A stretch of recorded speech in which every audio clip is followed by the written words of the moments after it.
Ces rixes qui opposent des groupes de jeunes mineurs pour des raisons souvent futiles sont de plus en plus nombreuses en région parisienne, mais aussi à Reims, à Rennes ou à Cahors. Depuis le début de l'année, on enregistre en moyenne un affrontement violent chaque jour. Léa Merlier, Chloé Barbeau et Guillaume Chiez.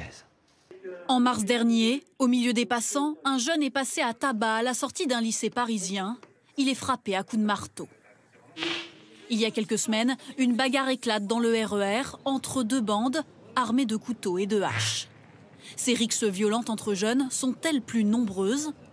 Au cours des 9 premiers mois de 2024, 250 affrontements ont été recensés. C'est 15 de moins qu'à la même période en 2023. La moitié des homicides liés à ces rixes sont commis en Île-de-France. Dans 60% d'entre elles, les adolescents utilisent une arme blanche. Quels sont les profils des jeunes impliqués dans ces affrontements?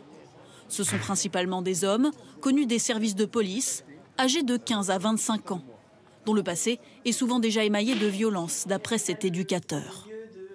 Nous, ce qu'on sait, c'est qu'avant tout, c'est des jeunes qui vont être déscolarisés, qui vont avoir des problèmes familiaux, qui vont se retrouver dans des conduites à risque. Pourquoi ces groupes passent-ils à l'acte? Ce chercheur l'affirme, les raisons sont généralement irrationnelles. Le motif est souvent un prétexte.